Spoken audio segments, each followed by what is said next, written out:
ओम नमो भगवते वासुदेवाय. भगवान ऋषभदेव यांनी आपल्या तेजाच्या सामर्थ्यानं ब्राह्मण, क्षत्रिय राजे, विद्वान, तपस्वी, योगेश्वर इत्यादी जन्माला घातले. त्या व्यतिरिक्त उरलेले जे 81 पुत्र जन्माला आले त्यांच्या ठिकाणी, ते सगळे आज्ञापालक होते, विशुद्ध कर्म करणारे होते, अत्यंत शालीन होते, महाश्रोत्री होते आणि ते सगळे ब्राह्मण झाले. पण ह्याला आदर्श म्हणून भगवान ऋषभदेवांचं स्वतःचं आचरण होतं की ते भगवंत जसा सम होता, सगळ्यांच्या सर्व भूतमात्रांच्या ठिकाणी भगवंत हा समव्यवसायीच होता. त्याचप्रमाणे भगवंत हा शांत होता. भगवान विष्णूंचं वर्णन करताना शांताकारम भुजगशयनम पद्मनाभम सुरेशम असं वर्णन केलं जातं. भुजगशयनम अपि शांता, म्हणजे शेषावर पहुडून सुद्धा ते शांत होते, असे ते शांत सुहृद होते आणि अत्यंत कारुणिक होते, करुणासागर होते. जसा भगवंत आहे तसेच भगवान ऋषभदेव होते. आणि असं राहून त्यांनी धर्म, अर्थ, यश, संतान, भोग, सुख, मोक्ष इत्यादी गोष्टी साधल्या आणि गृहस्थाश्रम आदर्श कसा करावा याचं उदाहरण त्यांनी दाखवून दिलं आणि त्याद्वारे लोकांवरही नियंत्रण ठेवलं. कारण असं आहे, भगवद्गीता सांगते यज्ञदा चरते श्रेष्ठा तत्देवे सर्वजन सयत प्रमाण कुरुते लोकस तदनुवर्तते. भागवत सुद्धा इथे सांगतं यद्यत शीर्षण्याचरितम तत् तदनुवर्तते लोकः. मोठी माणसं जसं वागतात त्याचप्रमाणे खालची माणसं त्यांचं अनुकरण करत असतात. तेव्हा पहिली जबाबदारी चांगलं वागण्याची ही मोठ्या लोकांवर असते आणि ती जबाबदारी भगवान ऋषभदेवांनी उत्तम प्रकारे पार पाडली.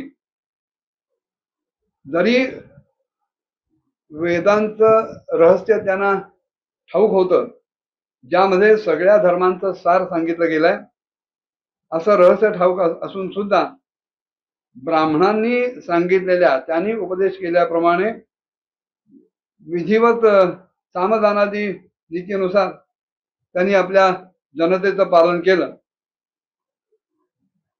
शास्त्र जसं सांगेल आणि शास्त्राधारे ब्राह्मण ज्याप्रमाणे उपदेश करतील त्याचप्रमाणे त्यांनी भिन्न भिन्न देवतांसाठी त्यांना उद्देशून द्रव्य, देश, काल, आयु, श्रद्धा आणि ऋत्विज इत्यादींच्या योगानं अत्यंत सुसंपन्न असे शेकडो यज्ञ केले.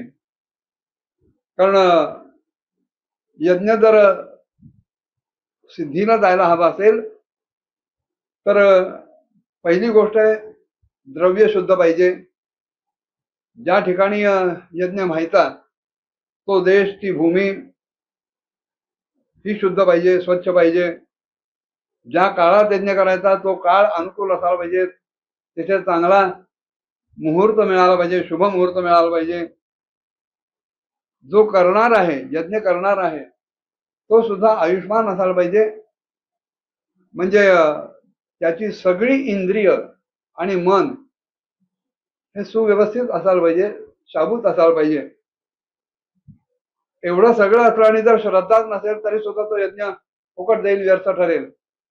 तेव्हा द्रव्य, देश, काळ, आयु यांच्या बरोबर तितक्याच महत्वाचं म्हणजे श्रद्धा. ती श्रद्धाही बळकट असायला पाहिजे, अढळ असायला पाहिजे. आणि ज्यांच्या करवी तो यज्ञ करायचा आहे ते ऋत्विज सुद्धा स्वतः पूर्ण ज्ञानी असले पाहिजेत. त्या मंत्रांचं योग्य प्रकारे उच्चारण त्यांना करता आलं पाहिजे आणि ते योग्य उच्चारण करता यावं यासाठी त्या ऋत्विजांचा, ब्राह्मणांचा आचारही, विचारही शुद्ध असायला पाहिजे. तेव्हा हे असं सगळं सांभाळून त्यांनी शेकडो यज्ञ केले. व्यास महर्षींनी सांगितलं आहे की भगवान ऋषभदेवांच्या या शासन काळामध्ये ह्या देशाचा कोणीही मनुष्य आपल्या कुठल्याही कर्मामध्ये, जीवनामध्ये भगवंताच्या बद्दल दिवसेदिवस वाढणाऱ्या प्रेमाशिवाय भक्तीशिवाय अन्य कुठल्याही गोष्टीची इच्छा करत नव्हता. एवढंच नव्हे तर आकाशातलं फूल हे जसं भ्रांतिजन्य वाटतं, तसं ज्याच्यामुळे अनेक भ्रांती निर्माण होतील किंवा भ्रांतीमुळे अनेक भास निर्माण होतील अशा कुठल्याही वस्तूंची इच्छा या राज्यात कोणाही व्यक्तीनं कधी केली नाही. किंवा अशी एखादी वस्तू वाटली आहे असं तरी तिच्याकडे त्यांनी साधी नजरही टाकली नाही.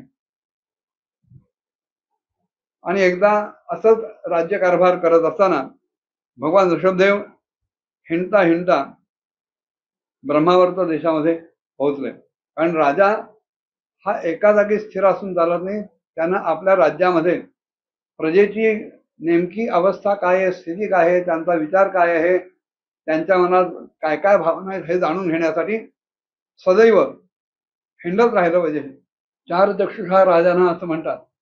जसं हेरांकरवी राज्याची स्थिती राजाला कळली पाहिजे, त्याचप्रमाणे राजानं सुद्धा स्वतः हिंडून सगळीकडे सगळ्या गोष्टींची दखल घेतली पाहिजे. आणि अशी दखल घेण्याच्या काळामध्ये ते जेव्हा ब्रह्मावर्तामध्ये येऊन पोहोचले तेव्हा तिथे अनेक मोठमोठाले महर्षी उपस्थित होते आणि त्यांच्या सभेत आपल्या प्रजेच्या समोरच